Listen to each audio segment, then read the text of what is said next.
Ya, kalau dia lagi libur kerja, dia selalu ke sana, selalu awal.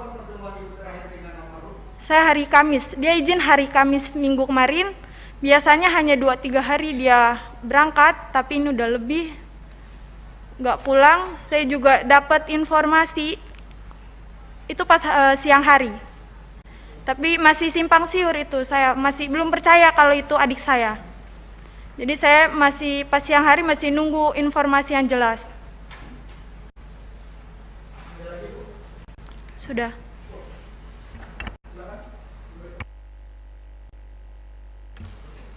Iya Pak. Kebetulan saya ketemu terakhir dengan adik saya tuh Kamis malam Jumat. Di sana tuh tumben sekali, itu memang beda. Adik saya tuh salaman dengan ibu, dipeluk, dia minta izin, mah doain dede ya. Itu tumben banget. Biasanya dia nggak mau dipeluk karena mungkin udah gede merasa malu. Dan akhirnya, oh ya udah, mau kemana? Mau ngawal Habib ke Megamendung. Di hari Minggu itu saya lupa Sabtu malam Minggu atau Minggu malam Senin itu sempat video call dengan kami, dan itu sehat, dia senyum, lagi ngapain, udah makan atau belum. Lalu ketika di hari Seninnya tiba-tiba ada tim laskar datang ke rumah, menanyakan Davi udah pulang belum. Itu ya bertemu dengan ibu saya karena saya sedang di rumah lagi mengerjakan tugas. Terus belum, kan Davi mengawal. Oh gitu. Ya udah, ibu ke pertamburan dulu yuk. Buat apa? Di situ saya bingung ya. Kebetulan di handphone ada notifikasi berita, saya baca. Saya langsung kepikiran adik saya teleponin terus, saya WA-in terus, kok nggak ada kabar, ini kemana? Dan itu berita masih simpang siur, kami tidak tahu kebenarannya itu seperti apa. Dan untuk dibilang lukanya itu subhanallah itu seperti ditembak jarak dekat, karena saya tidak ikut memandikan, karena memang kan kalau dalam Islam memandikan kalau misal laki-laki dengan laki-laki, dan itu kebetulan ayah saya yang akan memandikan. Ayah saya cerita sambil berderai air matanya, sambil, oh ini benar-benar luka tembak tuh di dada ada 3, di punggung itu luka robek seperti diseret. Di jidat ini ada biru seperti dihantam senjata api, yang belakangnya saya kan nggak tahu ya jenis senjata itu seperti apa, di belakangnya ini biru. Tapi alhamdulillahnya muka adik saya itu bersih karena mungkin tidak dipukul di muka, hanya dihantam di badannya 3, di belakangnya itu robek, sampai dikafankan pun darahnya masih mengucur. Subhanallah, itu buat kami sangat luar biasa ya. Itu benar-benar seperti pembantaian, yang berarti kan seperti tidak ada perlawanan di sana.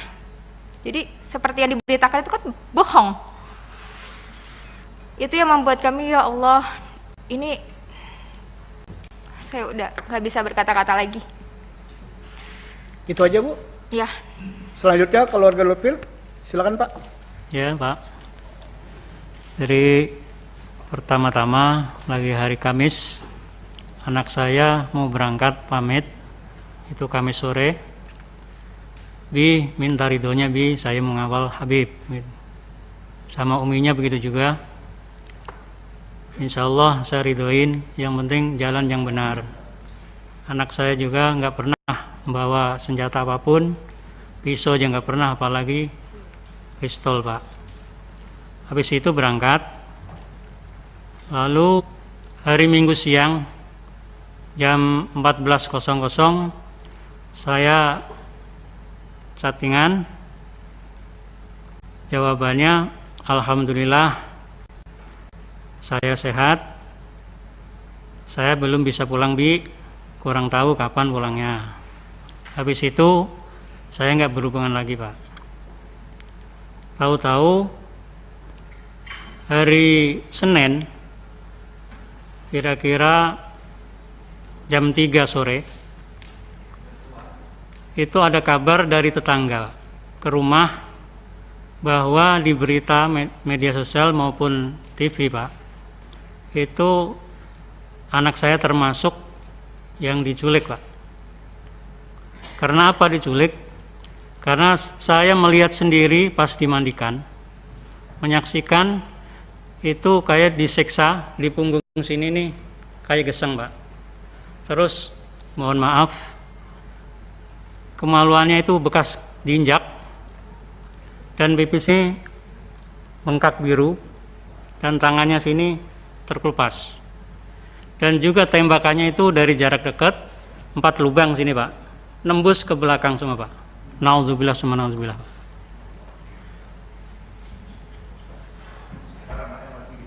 Jadi kulitnya juga yang di belakang sama yang sini itu agak terkelupas lah, agak lebar jadinya. Yang saya ketahui itu mandiin Bang si Aziz. Ya nanti. Jadi menjawab pertanyaan tadi itu cukup seperti Oke. itu kejadiannya. Selanjutnya kiri saya, siapa yang mau bertanya? Pak Adang atau siapa? Wah, itu sisi kanan saya. Oke. Kalau PKS satu aja, Pak. Ya, kalau Bapak bertanya, Santoso. Oke, silakan Pak Santoso. Terima kasih. Assalamualaikum warahmatullahi wabarakatuh. Pimpinan dan anggota Komisi 3 yang saya hormati, Bapak-bapak, keluarga korban tragedi Tol Cikampek. Yang pertama, tentunya saya ingin menyampaikan innalillahi wa inna ilaihi raji'un. Semoga almarhum husnul khotimah dan keluarga yang ditinggalkan diberikan kekuatan dan ketabahan. Bapak Ibu yang saya hormati, tanggal 10 ini bertepatan dengan Hari Hak Asasi Manusia di sedunia, di mana sebelum jatuh pada tanggal 10 ini telah terjadi tragedi di Indonesia yang kita semua tahu sangat menyayat hati, dan semoga kejadian ini tidak berulang lagi. Saya fokus kepada keluarga almarhum ya. Setelah kejadian itu dan almarhum sudah dimakamkan, apakah barang-barang milik almarhum, mungkin termasuk HP-nya atau apa, dikembalikan oleh pihak aparat kepada pihak keluarga? Ini sangat penting, mungkin nanti bisa menjadi pembuktian pada saat proses-proses ini berjalan gitu. Kemudian yang berikutnya,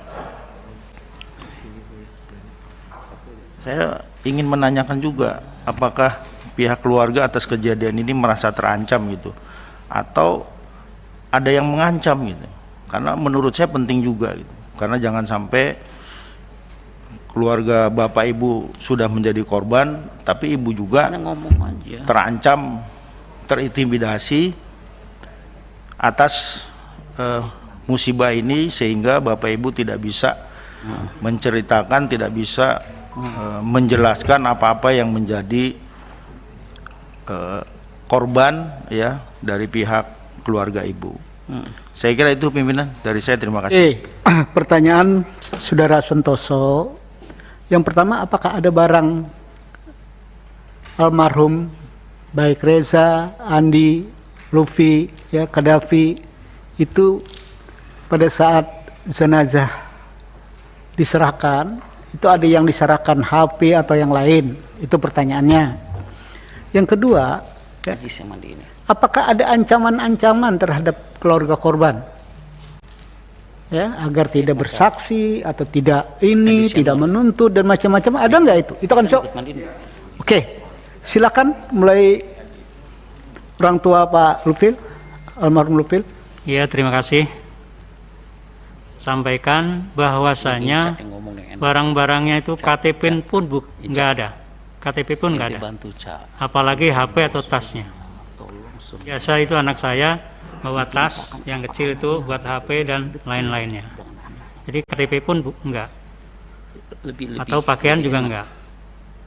Yang keduanya, tadi ada ancaman dan macam-macam, Pak? Saya cuma curiga, kecurigaan saya sendiri, jadi kayak terancam. Jadi banyak wartawan yang tidak jelas gitu, atau orang yang tidak jelas mau menanya yang macam-macam gitu. Tapi insya Allah saya berteguh bahwa saya nggak akan menjawab di situ walaupun ada ancaman apapun. Itu terima kasih. Itu saya. Oke, silakan. Yang mewakili almarhum Qaddafi, silakan. Pertanyaannya ada dua, Bu. Ada barang almarhum Qaddafi nggak? Yang kedua, ada ancaman nggak? Silakan. Ya. Ini juga yang akan saya tanyakan sebenarnya pimpinan. Kami keluarga tidak diberikan barang-barang Qaddafi, handphone, tas, dompet itu tidak sama sekali. Dan kami juga semalam sempat saya tanyakan, ini apakah memang ada barang-barang yang diberikan? Maksudnya agar kami bisa tahu ya handphonenya, karena di handphone itu juga kan pasti ada foto kami keluarga dan yang lainnya. Lalu untuk ancaman, untuk sampai saat ini alhamdulillah memang tidak ada. Namun sama seperti yang diinformasikan Bapak Lutfi, kami merasa resah karena ketika ada kemarin pada saat di hari Senin, kami kan sekeluarga di Pertamburan semua, itu banyak orang yang datang bilang dari A, B, C untuk menanyakan, sekadar menanyakan, melihat-lihat di sekitar rumah. Itu sangat meresahkan, apalagi kami satu keluarga itu wanita semua. Hanya ayah saya saja laki-laki untuk saat ini. Itu yang saat ini dikeluhkan oleh kami. Gimana kalau misalnya nanti ayah saya nggak ada di rumah, di sana hanya wanita saja, lalu nanti banyak orang yang datang. Ada ancaman nggak, Bu? Kalau ancaman secara langsung tidak ada, tapi hanya ada sekitar melihat, menanyakan seperti itu, pimpinan. Oke, terima kasih, Bu ya. Terima kasih. Silakan keluarga Reza dulu. Silakan, Bu. Apakah ada barang Reza pada saat jenazah? Ada atau enggak? Yang kedua, apakah ada ancaman terhadap keluarga Ibu sesudah peristiwa ini? Itu pertanyaan Pak Santoso. Untuk barang Reza nggak ada, tidak ada yang dipulangkan. Untuk ancaman alhamdulillah belum, hanya saja jangan sampai wartawan yang menanyakan keluarga Reza, simpang siur di bolak-balik melihat rumah, menanyakan sama orang-orang sekitar situ tentang Reza. Karena kita juga resah, sama saya seperti Qaddafi. Saya laki-laki di rumah hanya satu, abang saya. Saya di rumah berempat, perempuan 1 balita. Kami hanya merasakan resah. Terima kasih. Terima kasih. Keluarga Andi, silakan Pak. Ya, terima kasih Pak Ketua. Sebetulnya sama Pak, ya, dari teman-teman semua perwakilan, nggak ada satupun barang yang saya terima ya punya almarhum, bahkan itu masih aktif loh Pak. Iya, saya bingung, itu masih aktif loh. Nah itulah, cobalah kalau bisa itu barang-barangnya itu dikembalikan seharusnya Pak. Ya. Apa sarannya untuk apa kita? Untuk ancaman saat ini sih enggak, cuman banyak aja yang nanya gitu Pak. Sama lah, jadi bikin resah juga gitu. Terima kasih Pak. Terima kasih. Selanjutnya virtual. Siapa yang mau bertanya? Pimpinan satu aja satu. Bentar. Virtual dulu, virtual. Silakan. Apa dulu pimpinan? Ada yang mau bertanya? Saya Taufik, boleh? Pak Taufik. Ya. Oke, silakan Pak Taufik. Baik. Baik, terima kasih pimpinan atas waktunya. Saya mengucapkan terima kasih atas informasi yang telah diberikan dalam kesempatan pada hari ini. Ya, tentu kita tadi mendengarkan dengan dan pertama-tama saya juga mengucapkan turut berbelasungkawa atas kehilangan anggota keluarga yang dikasihi, dan tentunya seperti juga dalam kesempatan hari ini Komisi 3 akan mengumpulkan informasi ya dari berbagai pihak agar kita semua mendapatkan bahan yang komprehensif untuk kemudian mungkin bisa mengambil langkah-langkah yang sesuai kewenangan yang dimiliki oleh Komisi 3. Nah, seperti yang saya ketahui saat ini Komnas HAM telah membentuk tim, kemudian Propam Mabes Polri pun juga sedang melakukan pemeriksaan. Oleh karena itu penting bagi kita semua untuk mendapatkan hasil berupa misalnya informasi mengenai peluru yang digunakan, jarak tembaknya, yang tentunya harus berdasarkan uji balistik. Kemudian kondisi jenazah yang kita harus ketahui dengan hasil dari otopsi, ya, yang gunanya mungkin kita bisa melihat arah tembakannya seperti apa, jaraknya seberapa jauh, dan analisis terhadap kondisi penembakannya yang terjadi itu gambarannya seperti apa, tentu didasarkan pada... Sebentar Pak Taufik, rapat kita Pak nanti Pak. Ya, oke. Rapat komisi Pak, tidak perlu disampaikan, ini kita mengelaborasi kira-kira apa yang berkaitan dengan almarhum tersebut. Baik. Menguliahi keluarga yang lagi juga karena musibah. Langsung saja Pak. Pimpinan. Jadi karena itu titik tekan saya adalah pada soal informasi. Nah, pertanyaan saya adalah apakah dari keluarga korban sudah ada penjelasan khusus yang diberikan oleh kepolisian? Mungkin ada perwakilan dari kepolisian yang datang pada keluarga korban untuk menerangkan beberapa hal secara langsung. Atau kalaupun belum ada, mungkin karena kondisinya masih tegang seperti ini atau masih terlalu dekat waktunya, saya juga menyarankan pada keluarga korban, mungkin juga dengan tim pendamping, di sini ada Bang Ahmad Midan dan kawan-kawan ya, untuk bisa membuka komunikasi juga dengan Propam Mabes Polri ya, untuk menanyakan hal-hal yang tadi sempat ditanyakan, bagaimana dengan barang-barang yang ada dimiliki oleh korban, kemudian apa saja tindak lanjut nanti dari Propam. Menurut saya komunikasi seperti ini pun juga tidak ada salahnya untuk dibuka antara keluarga korban dengan pihak Propam Mabes Polri. Demikian pimpinan, terima kasih. Terima kasih Pak Taufik. Ada Taufik ya yang berkaitan dengan korban. Sudah ada penjelasan nggak secara detail terhadap Reza, ya, terhadap Andi, terhadap Profil, ya, terhadap Kedafi, atau cuma jenazah saja yang diserahkan tanpa ada lampiran keterangan? Itu yang disampaikan sama Pak Taufik. Ada nggak? Ibu, ada nggak? Tidak ada sama sekali. Oke, Pak Andi? Tidak ada ya Pak ya? Oke. Selanjutnya sayap kanan. Habib, ringkas padat pada tujuan ya. Silakan. Ya, terima kasih. Mungkin pertama saya perlu secara khusus menyampaikan duka cita yang mendalam, innalillahi wa inna ilaihi rajiun. Turut berduka atas wafatnya para korban.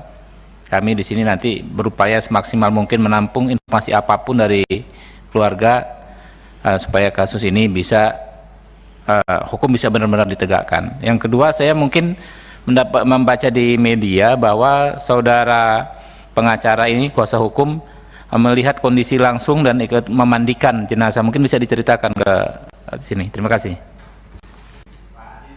Silakan. Ada mekanisme pimpinan di sini. Lewat pimpinan. Ya. Ada mekanisme itu nanti dari semua, nanti ada lawyer ya akan saya minta ngomong ya. Oke. Ada tambahan Pak Habib? Cukup. Selanjutnya Habib Abu Bakar, ringkas padat pada tujuan. Ya, panjang dikit bolehlah karena kasusnya besar. Jangan panjang-panjang Pak. Bismillahirrahmanirrahim. Assalamualaikum warahmatullahi wabarakatuh. Iza asabatkum musibah qalu inna lillahi wa inna ilaihi rajiun. Pak Ketua, para keluarga korban yang saya hormati, hari ini kami Komisi 3 menerima aduan ya keluarga korban, dan saya terus terang aja sampaikan rasa bela sungkawa yang dalam atas wafatnya putra-putra Bapak dan ibu-ibu sekalian. Rasa perasaan Bapak ada juga di perasaan hati kami semua sebagai warga.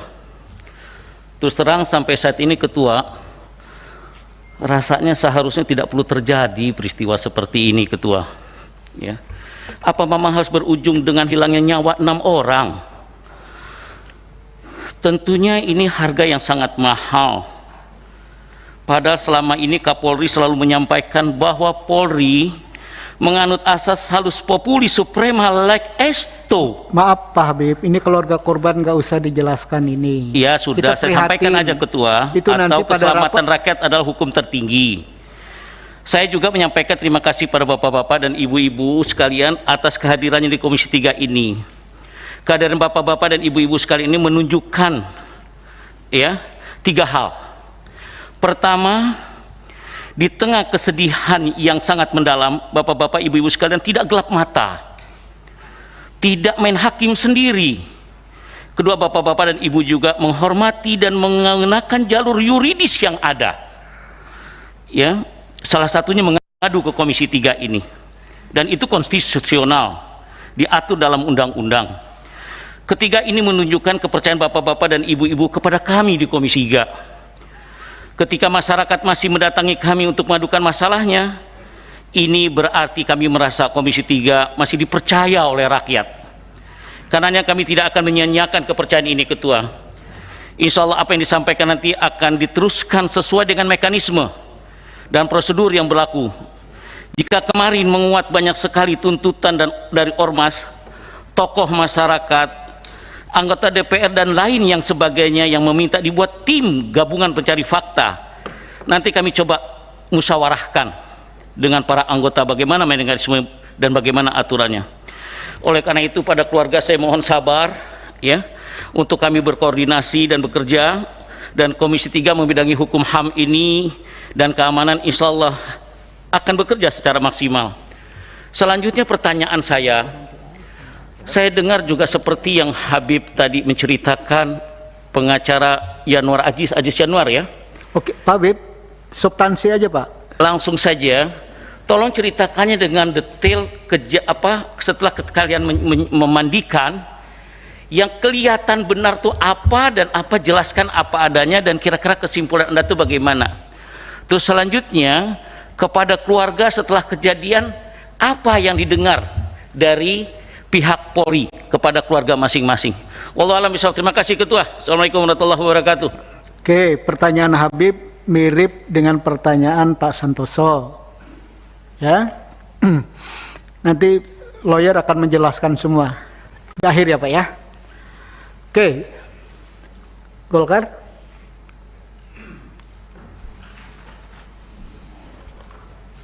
Terima kasih pimpinan. Yang saya hormati pimpinan dan anggota Komisi 3, yang saya hormati para keluarga korban. Pertama-tama saya mengucapkan turut berduka cita yang sedalam-dalamnya atas berpulangnya ke rahmatullah anak keponakan kita yang telah mendahului.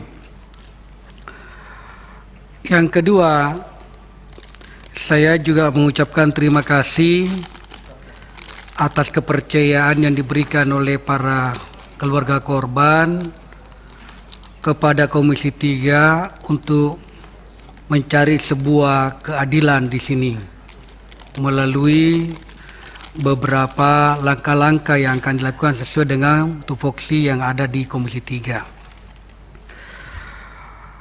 Yang ketiga adalah pertanyaan saya, apakah di antara keluarga yang hadir atau pengacara yang hadir pada hari ini, adakah yang ikut dalam rombongan sehingga bisa menceritakan kepada kami secara langsung? Itu yang pertama pertanyaan saya, adakah yang hadir di sini? Yang hadir ya, yang hadir. Supaya bisa menceritakan peristiwa kejadian yang sebenarnya pada saat kejadian. Itu pertanyaan saya. Yang kedua pertanyaan saya adalah, kalau memang tidak kakaknya, saudaranya yang tidak menyaksikan langsung, sudah pernahkah ada komunikasi kepada yang hadir langsung di TKP, yang menyaksikan, yang mendengarkan kejadian itu? Apakah sudah mendengarkan langsung dari yang ada di TKP pada saat itu, supaya kita bisa mendapatkan kira-kira penjelasan yang benar-benar faktual. Itu yang harapan kita. Saya kira hanya 2 pertanyaan saya, Pak Ketua. Terima kasih. Assalamualaikum warahmatullahi wabarakatuh. Terima kasih. Silakan dari keluarga Lupil dulu. Pertanyaan Pak Supriyansa dari Golkar. Iya, terima kasih Pak Ketua. Jadi belum ada sama sekali. Jadi semuanya itu memang belum. Saya nggak bisa tidak berhubungan sama orang yang menyaksikan. Saya tidak berhubungan. Karena mungkin masalah medsos saya kurang tahu Pak gitu. Jadi itu aja, terima kasih. Oke, silakan Bu. Kami juga sama ya pimpinan, kami juga belum berhubungan secara langsung dengan saksi mata. Tolong yang dekat dengan mic-nya Bu agar kawan-kawan wartawan mendengarnya. Kami juga sama, kami belum berhubungan secara langsung dengan saksi mata. Itu, makasih. Oke, silakan Pak. Ya, kemarin saya cuma dapat secara langsung pemberitahuan cerita ya, langsung di situ. Tapi cerita ini kan, kejadian ini memang keluarga, ngiringin keluarga pengajian, bukan ngiringin kemana-mana, keluarga, sekeluarga isinya, ya kan. Kejadian itu aja, kenapa bisa terjadi seperti ini gitu. Dan kalau untuk saya nanya ke langsung yang artinya temennya korban, saya belum dapat langsung ya. Saya hanya dapat dari cerita dari kemarin saya mengikuti proses pemakaman di Megamendung ya, itu aja. Terima kasih. Terima kasih. Ibu. Sama, saya juga belum bertemu. Pak Arsul.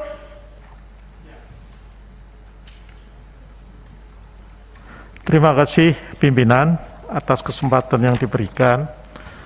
Bapak Ibu, para keluarga korban yang kami hormati, pertama-tama kami juga ingin menyampaikan rasa duka cita yang mendalam atas wafatnya para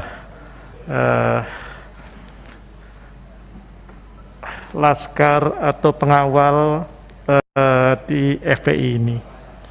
Tentu ini sebuah peristiwa yang luar biasa karena menyangkut 6 nyawa. Pada kesempatan ini kalau diperkenankan pimpinan, saya mohon nanti dibantu. Saya sudah membaca apa yang disampaikan oleh teman-teman tim pendamping, tetapi saya kira perlu lebih komprehensif lagi, terutama yang terkait dengan lokus delikti ya. Di sini ada disebutkan dari kawasan di Bogor kemudian ke tol Jakarta Cikampek, itu belum menggambarkan satu detail saya kira yang diperlukan. Kenapa itu perlu? Sehingga kalau kami nanti dalam menjalankan fungsi-fungsi pengawasan terhadap mitra ini juga mempunyai informasi yang lebih komprehensif, sehingga bisa kami bandingkan antara yang disampaikan oleh teman-teman tim hukum ini dengan katakanlah yang nanti akan dijelaskan oleh pihak kepolisian. Saya kira itu saja Pak Desmond, terima kasih kalau diizinkan untuk mendapatkan penjelasan yang lebih komprehensif tentang peristiwa itu. Karena misalnya di media disebut-sebut di kilometer 50 dan segala macam itu kan bangsa di daerah sekitar antara Kerawang Barat dan Kerawang Timur kan kira-kira. Itu, terima kasih. Terima kasih. Saya cuma ingatkan Pak Arsul, lawyer ini kan lawyer keluarga korban.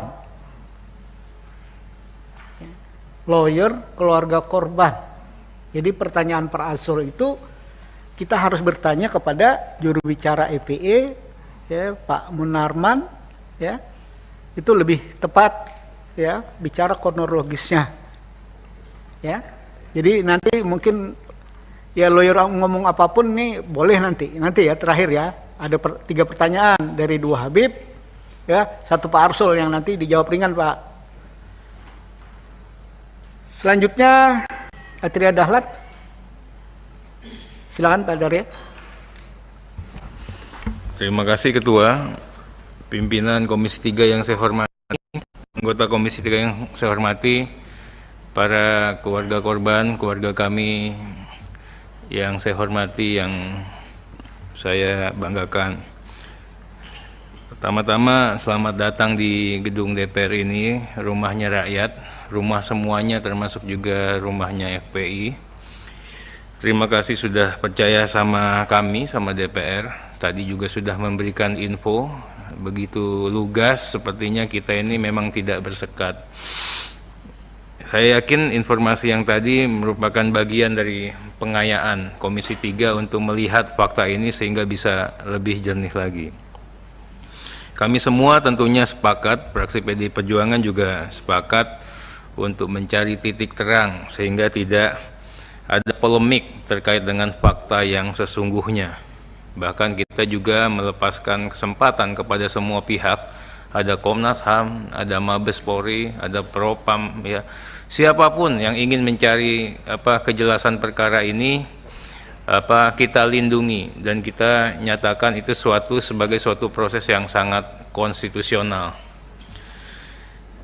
Berikut secara resmi atas nama PDI Perjuangan kami mengucapkan turut berduka cita yang mendalam, bela sungkawa yang sedalam-dalamnya atas meninggalnya 6 orang keluarga Bapak Ibu yang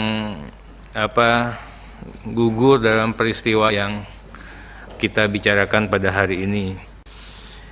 Saya tentunya prihatin, ya, walau bagaimanapun setiap proses penegakan hukum ini harusnya tidak hanya berkepastian tapi proporsional dan humanis.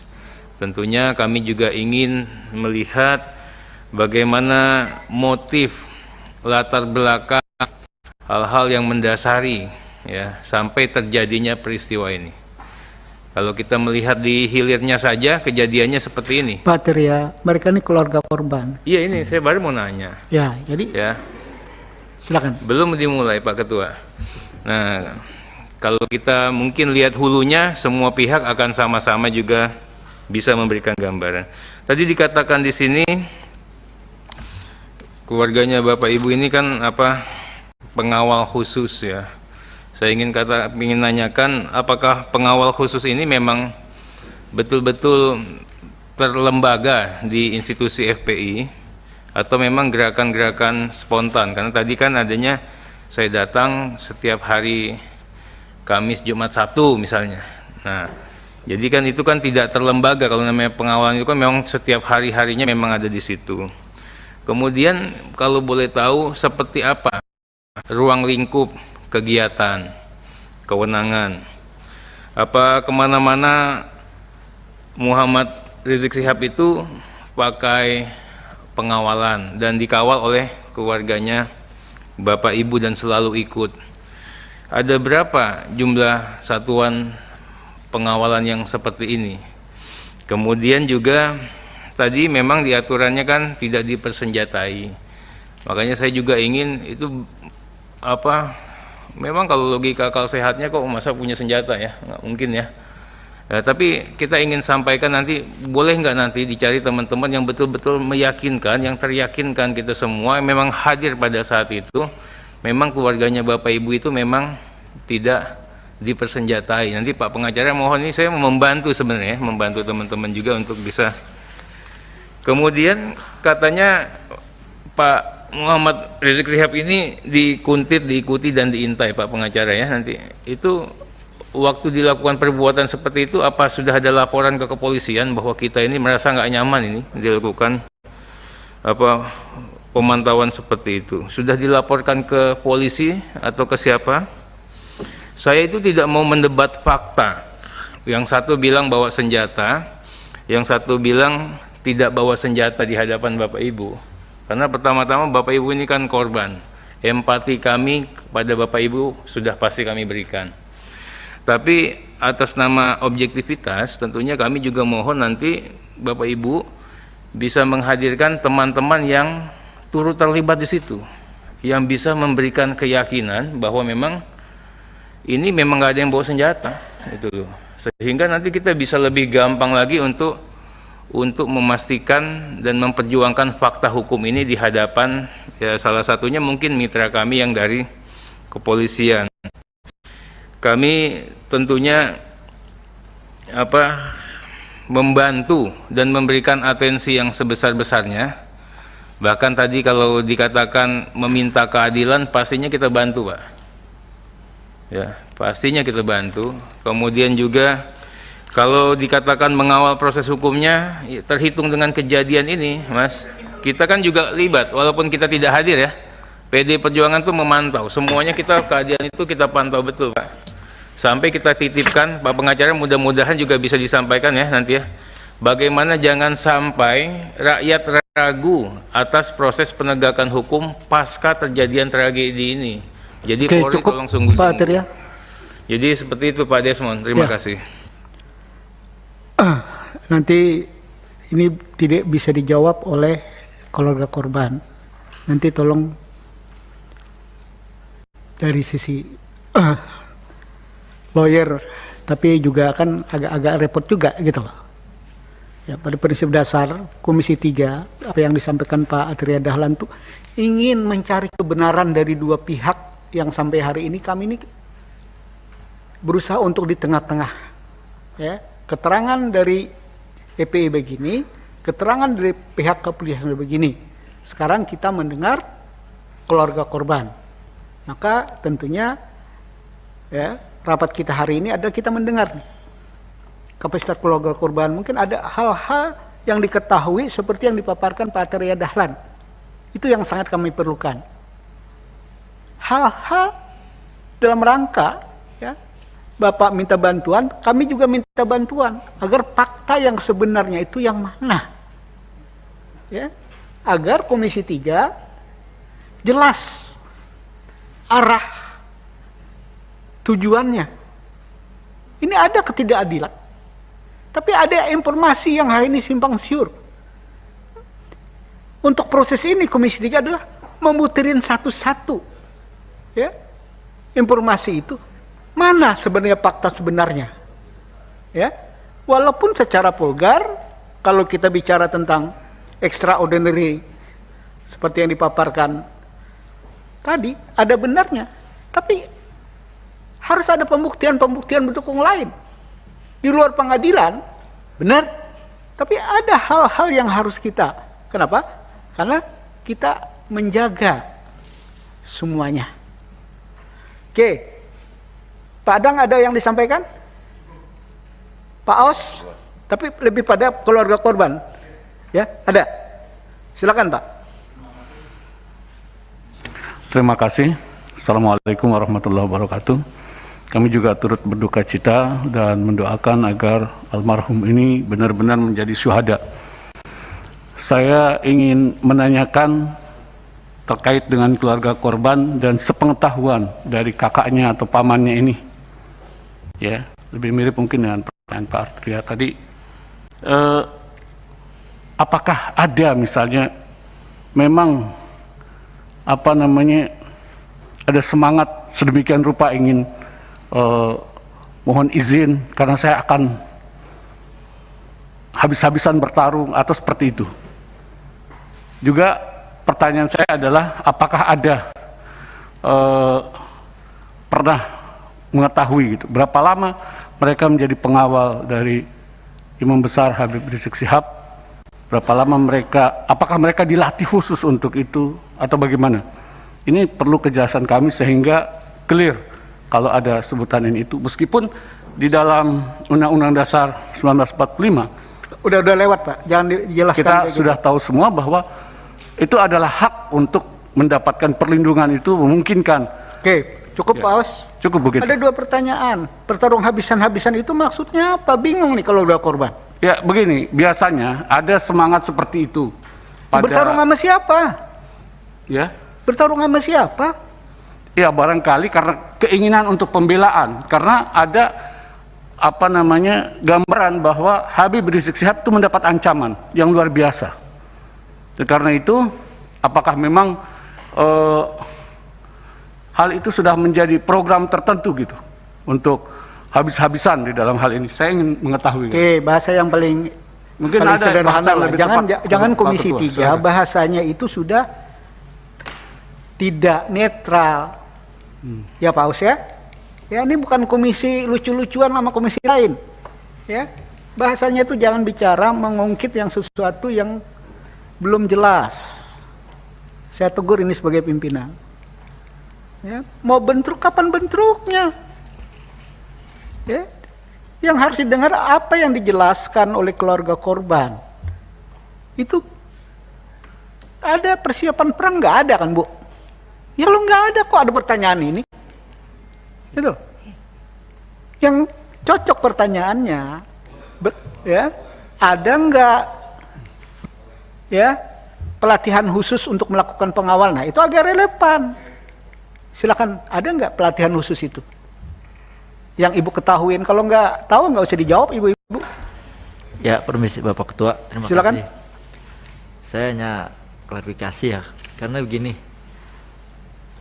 Tadi saya sudah terangkan bahwasannya ini rombongan imam untuk mengaji keluarga. Ya. Datang di perjalanan jam 10 itu untuk rombongan keluarga diiringin dua mobil laskar depan, 2 di belakang. Kan seperti itu. Ya, mungkin udah pada tahu. Jadi ini bukannya perang. Bukannya perang. Ya, kalau perang semua bawa senjata, Pak. Ya. Gitu. Yang kedua tadi untuk mengetahui laskar pasukan khusus ya, saya kan itu nggak ke situ ya, nggak tahu ya. Nggak tahu apakah khusus apa. Mungkin khusus itu maksudnya khusus pada saat itu yang ditugaskan oleh imam. Gitu. Ya. Gitu, Pak. Dan masalah pistol ya. Sekarang begini Pak logikanya. Pistol kayaknya udah tahu harganya berapa pistol mungkin ya. Laskar ini, pejuang-pejuang Islam ini sukarela Pak, dengan hati nurani. Mau beli baju aja pakai nyicil. Maaf aja Pak ya. Sekarang gimana bisa ada punya senjata seperti itu? Iya. Pak, seperti itu. Saya juga Terima kasih. Gini loh Pak. Kalau ini laskar kan tentara. Jadi bingung juga saya. Laskar ini tentara untuk perang juga, perang sama siapa? Ini loh, saya juga jadi bingung. Gitu loh. Kalau ini laskar, ini kan perang, juga nggak benar ini. Ya, saya sebagai pimpinan Komisi 3 melihat hal-hal kayak gini jadi kayak negara ini dalam keadaan perang semua. Jadi kalau udah laskar-laskaran ini sama saja. Zaman kita laskar pra-revolusi. Kakek saya juga komandan laskar. Untuk ini. Tapi tujuannya kemerdekaan. Nah, laskar sekarang tujuannya apa? Mau mendirikan negara Islam. Itu melawan konstitusi. Hal-hal kayak gini menurut saya, ya,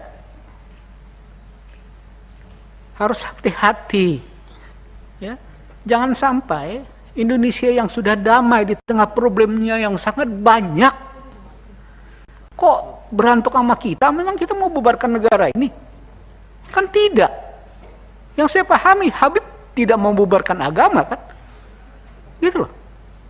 Jadi kita hati-hati ya sebagai anak bangsa. Jangan diantara kita kesannya mau perang-perangan.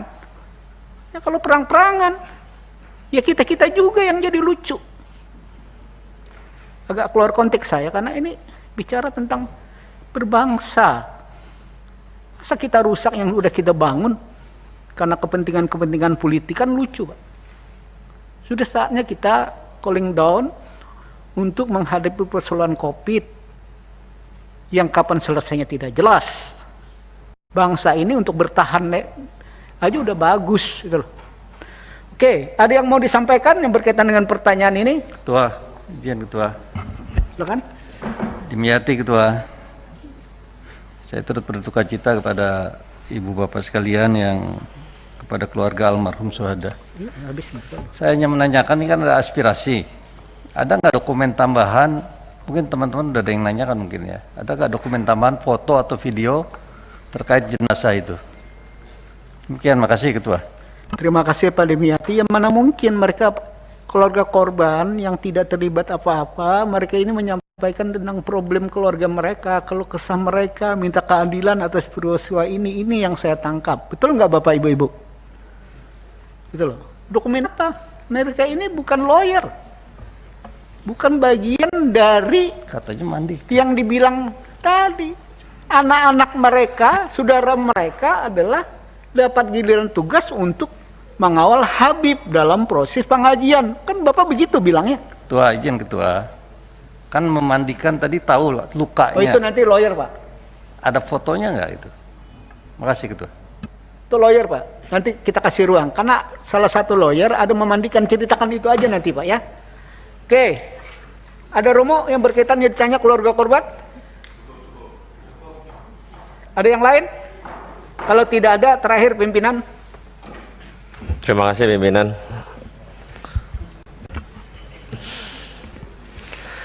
Yang pertama, untuk para keluarga korban, saya turut berduka cita yang dalam. Saya tidak banyak, cuman tadi saya koreksi tentang bahasa pembantaian yang tadi keluarga korban sampaikan. Karena sampai hari ini, sampai detik ini, polisi belum menyampaikan secara lugas tentang kejadian di jalan tol.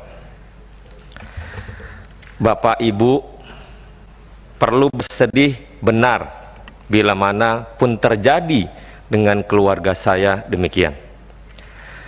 Tapi karena ini adalah negara hukum, maka kita ikuti proses hukum yang dilakukan oleh kepolisian.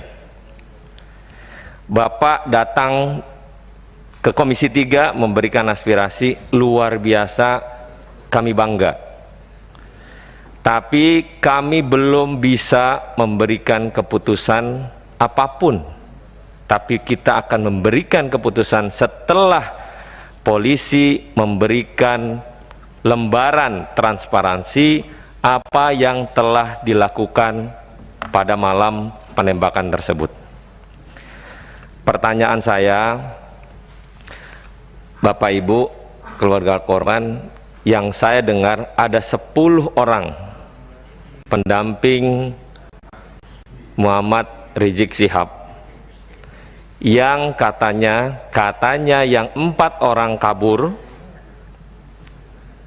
katanya mengamankan Muhammad Rizik Syihab.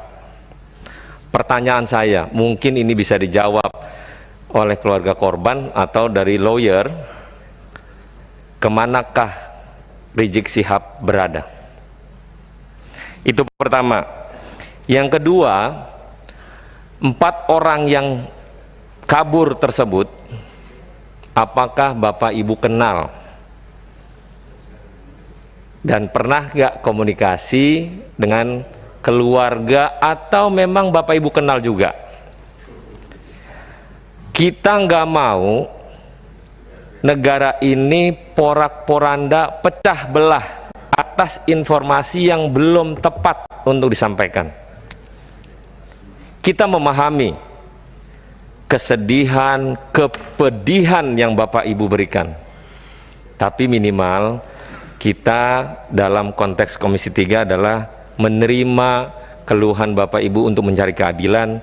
Kami akan terima dengan sangat luas dan kita akan sampaikan itu nanti setelah polisi menyampaikan transparansi tentang kasus yang ada. Mungkin itu pimpinan, terima kasih. Catatannya begini Pak, Komisi 3 ini kan menunggu Pak, ya, karena pengawasan kami ya menunggu. Satu langkah lebih maju, pansus, ya ini lawyer tolong nanti dijelaskan ini, tapi kan tidak mungkin pansus, ya, karena belum, masih ngambang, ya. Kalau bicara pansus tingkatannya kan tanggung jawabnya kemana? Gitu loh Pak. Jadi kami menunggu. Nah, apa yang disampaikan Pak Roni ya sebagai pimpinan, Hari ini kami menunggu penjelasan detail dari ini semua. Ini 6 korban, 4-nya mana? Ada peristiwa, mana saksi ya yang lain? Kenapa tidak berani bersaksi? Itu yang sebenarnya yang disampaikan Pak Roni. Saksi ini agar semuanya jadi jernih. Hari ini baru sebatas keterangan polisi, keterangan dari pihak FPI.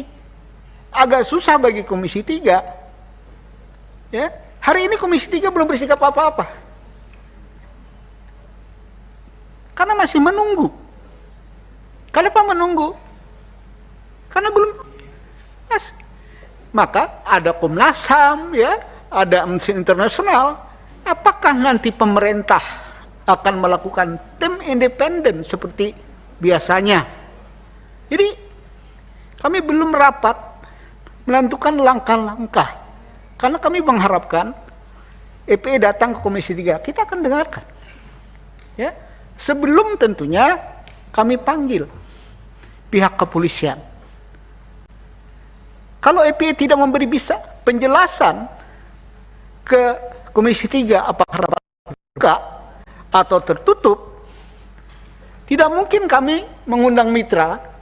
Dijawab mitra juga kami tidak bisa bantah apa-apa berdasarkan informasi yang sama-sama siapa yang benar di antara dua pihak. Begini Bapak Ibu, dua pihak ini kan kami harus berada di tengah-tengah agar melihat secara jernih yang benar itu mana. Maka kami menunggu saksi-saksi atas peristiwa ini agar kita bisa melakukan langkah-langkah ke depan. Saya pikir sebelum saya tutup, silakan ringkas padat, senior. Silakan. Assalamualaikum warahmatullahi wabarakatuh. Pimpinan sidang yang kami hormati, seluruh anggota Komisi 3, kami mengucapkan terima kasih yang sebesar-besarnya pada kesempatan ini telah diterima dengan baik. Dan kami sangat berharap bahwa Komisi 3 sesuai dengan mekanismenya, harapan kami tentu karena ini kasus yang cukup besar, bahkan karena kita bicara negara kita negara hukum, maka apa yang terjadi pada saat ini adalah bagian lain terasa mencederai institusi penegak hukum terdepan, polisi. Oleh karena itu, kita harus mencari fakta dan bukti yang transparan, imparsial dan objektif terhadap kasus ini. Oleh karenanya, melalui Komisi 3 kami menghimbau untuk dapat mendorong agar dibentuk tim pencari fakta. Ya, kami usulkan baik mekanismenya bagaimana, mungkin pimpinan lebih banyak tahu yang ini adalah rumah tangga pimpinan sendiri, atau juga dibentuk panja ya untuk kasus ini. Menarik tentang fakta yang harus terungkap. Tadi kan ada satu pertanyaan yang berkaitan dengan handphone, dan saat ini handphone itu begitu berarti terhadap merekam kejadian-kejadian. Oleh karena itu menurut hemat kami, karena dari keluarga tadi belum ada yang mendapat pengembalian, dari tim penasihat hukum juga tidak dapatkan itu. Oleh karena itu harus diamankan. Jadi untuk berbicara imparsial, netralitas, objektivitas, tentu tidak. Karena ini kan yang disoroti adalah institusi kepolisian. Tidak tentu saja barang-barang yang berkaitan dengan pembuktian itu harus di luar institusi yang bermasalah tentu. Temat kami itu bagian terpenting yang harus digarisbawahi. Yang kedua, harapan kami karena kami tahu bahwa Komisi 3 dalam waktu dekat ini akan reses yang cukup panjang, hampir 1 bulan, ya. Oleh karenanya kami juga meminta untuk ada pemantauan yang serius, ya. Apakah nanti Komisi 3 melalui pimpinannya atau Pak Desmond sebagai pimpinan sidang pada hari ini, bagaimana mengusulkan supaya Komisi 3 juga melakukan pemantauan secara aktif. Kaitan dengan beberapa hal yang cukup penting atas kejadian ini adalah para saksi. Saksi-saksi yang tadi ada katanya 4 orang yang masih belum diketahui. Nah, kebetulan salah satu tim kita juga adalah dari EPI. Sedianya kami meminta Sekjen sudah siap hadir sebetulnya pada hari ini. Saya konfirmasi ke beliau, tapi mendadak saya nggak ngerti karena ini ada aturan COVID begitu loh ya. Kemudian kami belum dapat penjelasan, beliau tidak berhalangan hadir saat ini. Jadi intinya adalah kami meminta kepada Komisi 3 melalui persidangan ini untuk intensif membentuk tim pencari fakta ya, supaya netralitasnya bisa terjaga, dan kemudian memantau secara terus-menerus atas perkembangan kasus ini.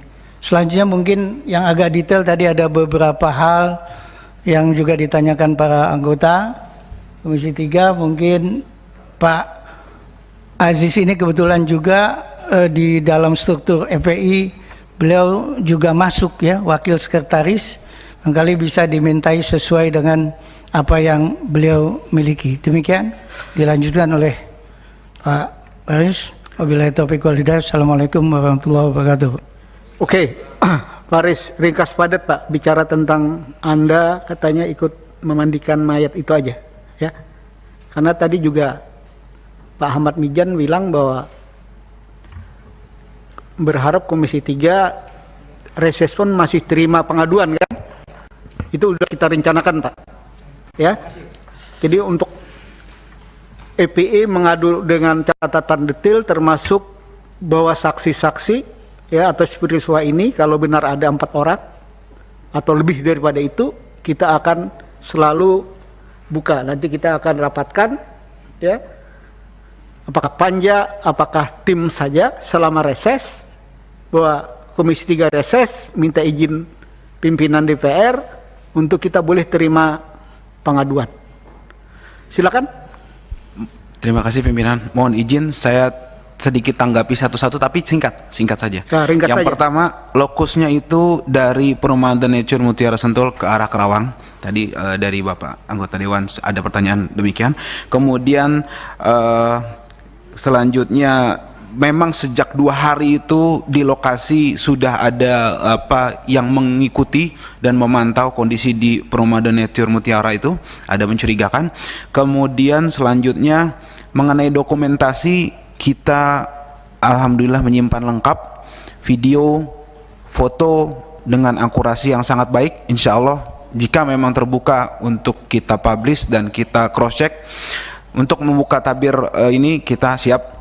Kemudian juga terkait yang kondisi jenazah, saya ada di iring-iringan pertama terkait jenazah pertama atas nama Andi Oktiaman.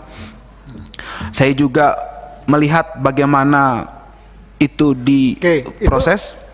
Saya lihat. Bentar. Itu bisa rapat lain nggak nanti kita agendakan? Bisa. Kan Anda menarik sekali. Iya. Bahwa bukti-bukti itu kan kita mungkin ada rapat lain ya. Ada, saya mau tambahkan lagi. Ya? Kita juga memiliki saksi-saksi di lokasi rest area 57 yang juga menegaskan bahwa itu terjadi tadi yang Pak Sahroni tadi katakan bukan pembantaian. Itu arahnya tapi bukan di sini, mungkin penjelasan lebih detail karena itu sangat memilukan. Kita ada saksi juga, insya Allah. Kemudian juga terkait kondisi jenazah saya lanjutkan.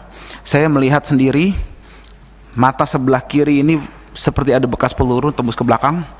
Kemudian ketika dimandikan kondisinya hampir semua tubuh badan ini ada bekas lubang peluru tembus ke belakang.